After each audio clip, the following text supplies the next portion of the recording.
Austin City Limits Radio, we welcome Pat Green. Good afternoon, Pat. Andy, it's great to hear your voice, my friend. Like we were just saying just a second ago off air, man. It's been a long time. Great to have your friendship in my life. Well, it's been a long time since a lot of us have talked because there's been a couple of year pandemic breaking up some of that. But you are back with a new record in late August, and the night after that record's release, you are playing the Margarita Salsa Fest, which is essentially your festival. You're the mayor of that festival, and I've done it my fair share of times. Yeah, and as we discussed, the pandemic definitely delayed and canceled some things, and this was a victim of that. And now it's back in a new location. It is in downtown Buda this year. Tell me a little. It raises money for the Arthritis Foundation. You That's were right. involved from the jump, so this is important to you. Why? Well, my mother is a long-time rheumatoid arthritis sufferer. Basically, every major joint and just everything that can be damaged and ravaged by rheumatoid, it's happened to her. And so I guess when I started getting really involved with it, they asked me what I would champion, and that was the big deal. My mom was on the board for the Arthritis Foundation there in Waco, and so it was kind of an obvious choice. But I did it for years and years and years, and I really don't know where the gap came, but at the same time, I'm sure it was hey, just one year I was booked going somewhere else, and then somebody else came in, and the next thing you know, it's 5 years later. So I'm glad to be back with it. And Greg Henry, who's always been involved, dear friend of mine, who now lives in Buda. He moved out of Waco years ago, and anyway, so that makes sense for him too. And I think it's a great thing for a great cause. Particularly early on, when you were making decisions like this, how am I going to use my voice? How am I going to use the platform?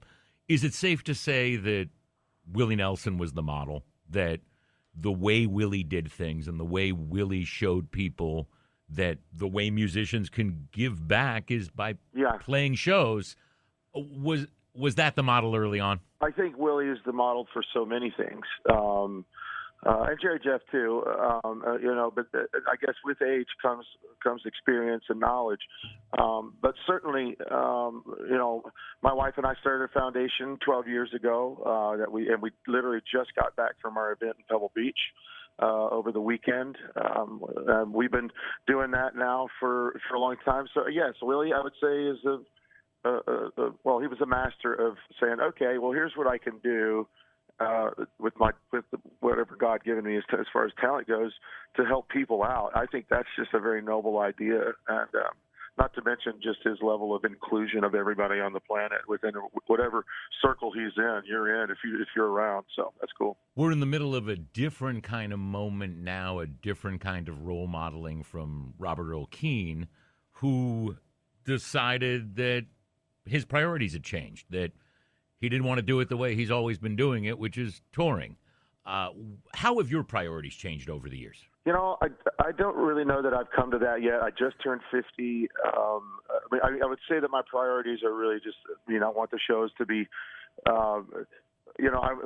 being as a young man, I really was kind of loose and had as much fun as I could. I really, kind of buckled down. I really enjoy putting on a better show. I still enjoy touring a lot. I'm touring now, I don't know, as much as I have over the last 10 years.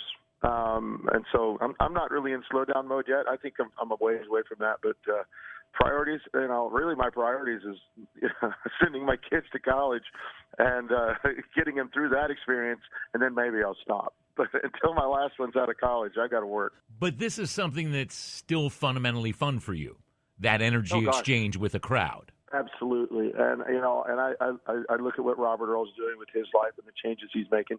Man, he certainly had a phenomenal go. I mean, like more than anybody, right? It's a great thing. So my feeling about it is, whatever you want to do with your life, you should do that. And if you feel like there's time for a different perspective or a change, man, you got to make yourself happy, because there's only one ride per ticket here, and do your thing is what I say.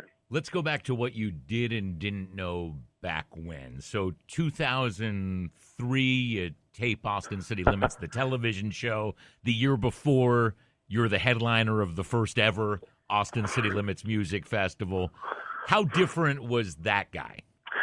Man, I think he was had a lot more energy. Dang it, I have to work for my energy now. But I don't know. I think I was so inexperienced that I didn't know what right or wrong was, and so I was throwing everything at the wall and just seeing what landed. And I went on stage barefooted for years and years, and then I stepped on a piece of glass, and that that wised me up to that. And then I think it's just a little bit by bit kind of progression. I look at every band that I've ever seen, from the Beatles to I don't know, to me, to Ray Wylie Hubbard, to anybody. You make a gradual transition in not only songwriting but performance towards, I don't know, something that seems to be a little bit more controlled chaos rather than just utter chaos. When we look at the paths you paved for others, and I think right about, I don't know, the last 4 or 5 years, guys like you and Jack Ingram have been getting the credit for the years and years of paving that path, as other Texans have found success in mainstream and regional country music.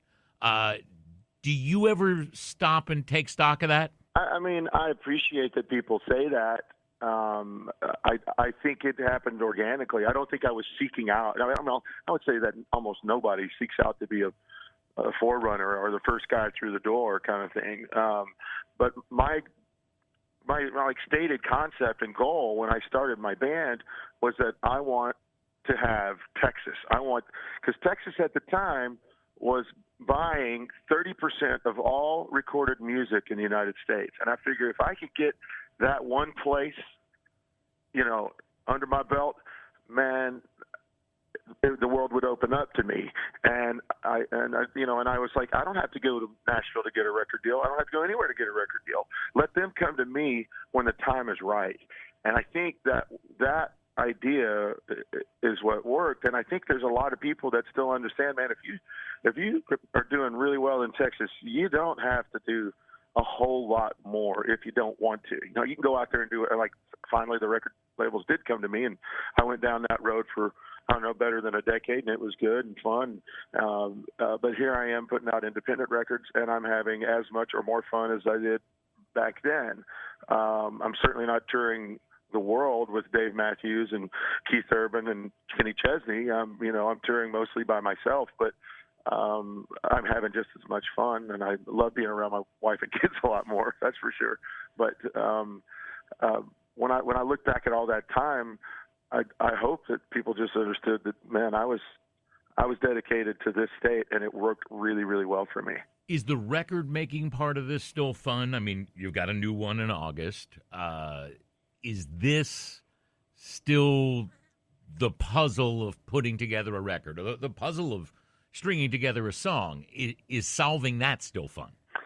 I mean, I think if you've done something all your life, then it had better be fun, or it's going to come out and sound like you're not having fun.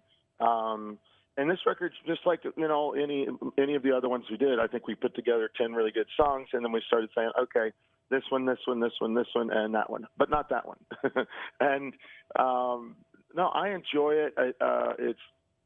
I don't want to be in the studio for months at a time like I did in the past and really kind of dwell on something. I think you're going to get the best work done in just a few weeks instead of, man, we used to record, Wave on Waves was the Baton Death March. We recorded that record for months and months. And I'm sure it was great for Arlen Studios getting all that money, but, it wore me out. August 27th, that is the Margarita Salsa Fest. They're wise not to put your name ahead of that because, well, there's Margarita and salsa right in the name of that thing. That should sell it right there. I mean, those words typically do go along with me and my music anyway. There's that too. So August 27th in its new home of Buda, the Margarita Salsa Fest, headlined by Pat Green. The record is Miles and Miles of You, and it conveniently comes out the night before. All right. Thank you, Pat Green.